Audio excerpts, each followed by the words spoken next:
ఇందాకనే న్యూస్ లో వార్త వినడం జరిగింది. అందశ్రీ గారు మరణించారు గుండెపోటుతో అని చెప్పేసి. చాలా బాధాకరం. నిజంగా ఏది ఉన్నా కానీ ముందుగా ముక్కుసూటిగా చెప్పే వ్యక్తి. ముఖ్యంగా ఏంటంటే మా ఇందూరు జిల్లా, ఇందూరు గడ్డ, మా నిజామాబాద్ జిల్లా, మీ ఇందూరు గడ్డ నాకు పోగొట్టింది అని చెప్పి ఏ వేదిక మీద కలిసినా నన్ను చాలా ప్రేమగా, ఎంతో ఆప్యాయతగా ఇందూరు పిల్ల మంచిగా మా బిడ్డ అని చెప్పి నెత్తిమీద చేసి ఎంతో ప్రేమగా పలకరిస్తుండే.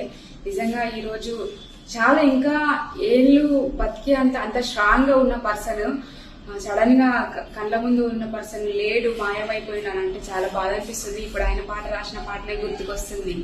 మాయమైపోతున్నాడమ్మా మనిషన్నవాడు, మచ్చుకైనా లేడు చూడు మానవత్వం ఉన్నవాడు.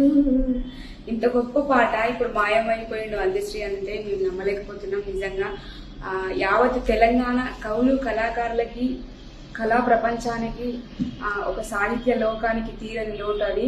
అందశ్రీ గారి పవిత్ర ఆత్మ ఎక్కడున్నా గానీ ఆయన ఆత్మకు శాంతి చేకూరాలని మనస్ఫూర్తిగా కోరుకుంటున్నా. జోహార్ అందశ్రీ.